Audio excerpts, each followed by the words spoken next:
नमस्कार दोस्तों, बाजार से जुड़ी बड़ी खबरें लेकर हम फिर से हाजिर हैं। जहां एक तरफ विदेशी निवेशक लगातार बिकवाली कर रहे हैं, तो दूसरी तरफ रिलायंस जैसे बड़े स्टॉक्स पर दबाव बनता नजर आ रहा है। तो चलिए शुरू करते हैं आज का विश्लेषण।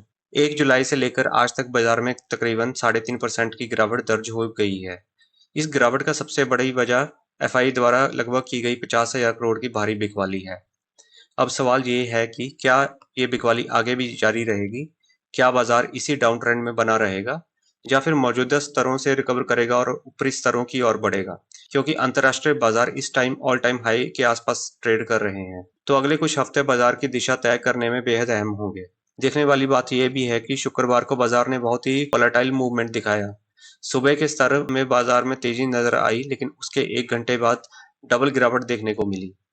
और सबसे अहम, आखिरी के आधे घंटे में जबरदस्त सेलिंग प्रेशर आया, जिससे बाजार दिन के सबसे निचले स्तर पे बंद हुआ। यह संकेत है कि बाजार में अभी भी अनिश्चितता बनी हुई है और निवेशक पक्के संकेतों का इंतजार कर रहे हैं। अब बात करें रिलायंस की, तो इसका शेयर पिछले कुछ दिनों से 1400 लेवल के आसपास मंडरा रहा है। इसका बड़ा कारण है कि अमेरिका की ओर से भारत पर रूसी क्रूड ऑयल को लेकर दबाव डाला जा रहा है और संभावित पेनल्टीज की चर्चा हो रही है। हाल ही में रिलायंस के रिजल्ट भी कुछ खास दमदार नहीं है।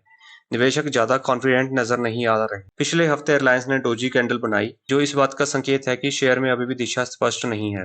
अभी नजर रहेगी कि इस बात पर इस महीने कौन सी बड़ी खबर रहेगी, जहां तो ब्रेकआउट देगी या फिर गिरावट की शुरुआत करेगी। तो कुल मिलाकर विदेशी बिकवाली, अनिश्चित बाजार मूवमेंट और रिलायंस जैसे हैवीवेट्स में दबाव, ये सब संकेत दे रहे हैं कि निवेशकों को अभी सतर्क रहना चाहिए और अफवाहों की बजाय तथ्यों और ऑफिशियल अपडेट्स पर भरोसा करना चाहिए। अगर आप इस पेज पे नज़र मारें, तो एक बार फिर पश्चिमी मीडिया और भारतीय मीडिया में फ़र्क साफ नज़र आ रहा है। पश्चिमी न्यूज़ एजेंसियां दावा कर रही हैं कि भारत रूसी कच्चे तेल की खरीद जारी रखेगा, जबकि भारतीय मीडिया कह रही है कि भारत रूस के कच्चे तेल का आयात घटाने पर विचार कर रहा है।